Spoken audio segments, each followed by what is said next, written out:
Price of winning is too high. Wait till you get the bill from regret. Discipline weighs ounces, regret weighs tons. The price of regret is much heavier than the price of discipline.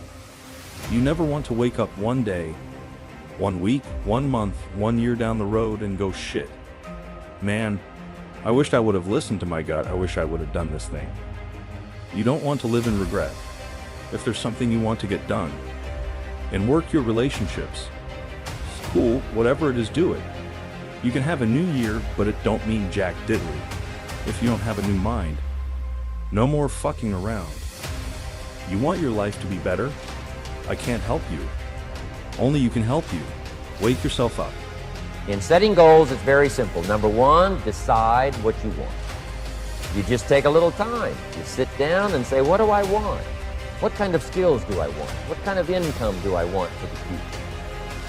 Where would I like to go? Places I'd like to visit. Habits I'd like to acquire. Skills I'd like to have. You just take a little time to think about what you want. Economics, friendships, people you'd like to meet, places you'd like to go. You just take some time. And then I suggest, when you've thought about what you want for the future, make a list. Just jot it all down. So really a very simple process. Get together with your family, your wife, your husband, your children, your business colleagues, and make it one of the major fundamentals in your life. Constantly setting, rearranging, evaluating, and strengthening the purpose of your goal. Self-confidence. Where does self-confidence come from? And this is the best advice I can give you on that. Not neglecting, first of all, the small daily discipline. Self-confidence really comes from feeling good about yourself. And one of the best ways to feel good about yourself is at the end of the day to know that you poured it on. You did your best. If you conducted a meeting, you did the best you could. If you made a phone call, it was the best phone call you could possibly make. If you wrote a letter, it wasn't a casual letter, it was your best letter. At the end of those kind of days, when you feel good about yourself, self-confidence starts to rise. You know that if you can have this kind of a good day, you can have another one the next day, and those days become the weeks become the months, and the month becomes a powerful year. Self-confidence comes from the lack of neglect. If you will not neglect to do the small daily disciplines. Means you need to walk. You need to be active. But now the question is, when you look at your 24-hour day, how much of this 24-hour day is it active, and how much of it is it like waiting, sitting, and passively observing? And Mr. Schultz gave me all kinds of examples on lifestyle. He gave me 2 phrases that helped change my life. In case you have to leave early, let me give you these 2 phrases. It'll be worth the price of coming and being here today. Just take these 2 phrases home, in case you have to leave early. Here's number 1. Schultz said, Mr. Owen, if you wish to be wealthy, study wealth.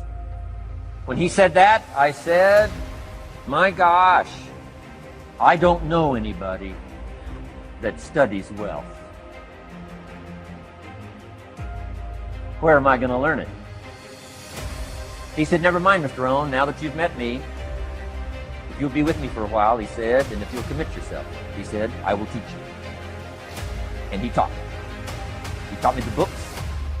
He taught me the stuff. It changed my life. By the time I was 31, I was a millionaire. The man taught me. If you wish to be wealthy, well.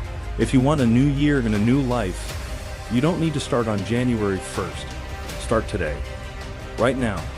What do I really want in depth? What are the rituals they'll get me there? And then get yourself to start a few of those actions and lock them in place. If you make the changes in yourself, you're going to be proud this year. And no amount of money or accolades from other people can mirror the feeling of being proud of knowing you've taken back control of your life. Everything in life is always changing. We don't have to work on change. Change is automatic, but progress is not. So if you want to make real progress, you got to say, I got to take control of this process and not just hope it's going to work out.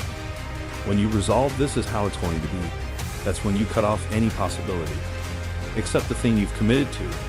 If you want to take the island, you burn the boats. Cause when you burn those boats, there's no going back. You're gonna find a way to make things work. You gotta do your best work when you're least motivated. Kids ought to be taught from the time they're just small what to do with $1. If a child has $1 and goes and spends it, right away they've developed the wrong habits.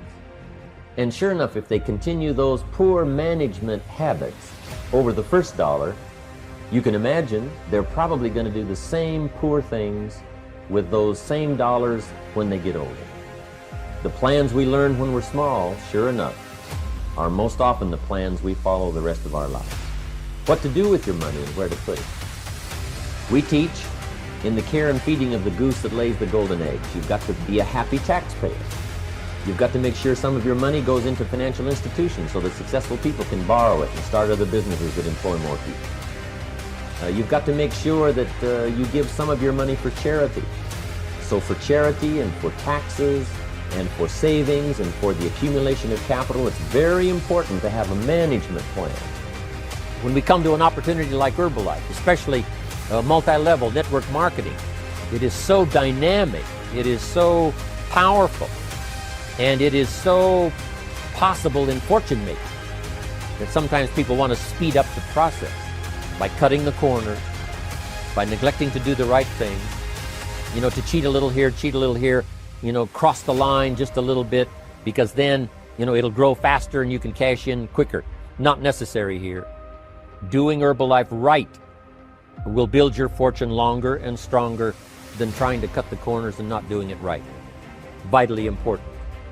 Building and developing your own character. Here's the next key power, and that's image. There's many parts to image. The image that others see you as, the image you have with other people. And it's very important how other people see you. Mr. Schultz said, Mr. Owen, if you wish to be happy, study happiness. I didn't know happiness was a study. My best hope for happiness at age 25 was to just go through the day with my fingers crossed, hoping somehow something would make me happy. Schultz said, no, Mr. Owen, happiness is not something you postpone. Happiness is not something off in the future. Happiness is something you design. You got to get the word. Happiness is something you design. Happiness is a study. Happiness is a practice. Happiness is an art. It's not an accident. It's an art. And anybody that wants to can study, practice the art of happy living. Happiness is like culture. Money doesn't make you cultured, but culture is within the grasp of all of us.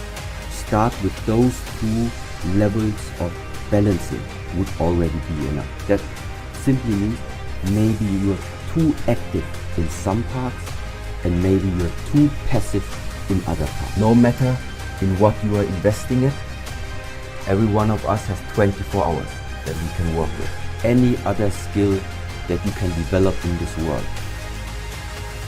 Any skill must be nourished over and over again. And this is why there is the saying, for example, the real skill, the Kung Fu, what we call Kung Fu. Yeah, it's the skill attained by investing a lot of effort. There are only at 86,400 seconds in a day, and you gotta not only operate in them, you gotta do it fast. For some of you, you act as if you have another opportunity. I'm wired differently. Every opportunity is the last opportunity. Every opportunity, I have to reprove myself again. Because the day you become content, the day you stop growing, the day you stop getting better, is the day you die. Be what it is you claim to be about. Be what it is you truly want to be. If you truly want to be successful, if you truly want to change your life, if you truly want to lose 50, 100, 200, 500 asterisk pounds, be about it today. You master the present. And when you get to the point where you start winning the day, then you start winning a week, and then you start winning a month, and then you start winning a year. Are you hearing what I'm saying? You got the bet on you. You believe in everybody else. You clap for everybody else. You support everybody else. But when are you gonna look in the mirror and believe in the damn person you see? It's about time for you to believe in you. because you got it. Most people try to design tomorrow and next week and next month in their head. They try to just decide what they're going to do. And most people don't even think that far ahead. They think, I have to get up in the morning and go to work, and that's about the extent of it. But a game plan for financial independence, a game plan for your work time, a game plan for your personal time. The family needs a game plan so that you won't miss some of the important things that are helpful to your life and to your success. The kids need a game plan. Mom needs a game plan. Dad needs a game plan. You need a business game plan. You need a game plan for your office. If you're in business, a game plan for your business. A detailed plan for the use of your work time.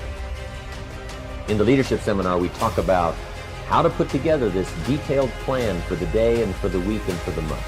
How to stretch out a plan for 6 months and for a year. In doing business around the world, we found that you have to detail the plans in great detail. Otherwise, sure enough, you're going to miss something. Second question you must answer is, where am I from? Very important question. It's a tough question. As a matter of fact, humans have been trying to answer this question for over 2,000-3,000 years. Today, they have been even attempted to say that you are from monkeys. They talk about evolution, but they try to explain that you came from some big bang that caused some genetic coding in the slime, in the abyss of 6 billion years, and all this stuff they talk about. They're trying to explain where you're from. You see, until you know where you're from, you don't know who you are. What is your source? Where did you come from? It's a very important question. And the third question I had to answer is, why am I here? That's a tough question. Why were you born? Why were you conceived? Why are you on this planet right now? Why did you come to Earth? These are tough questions.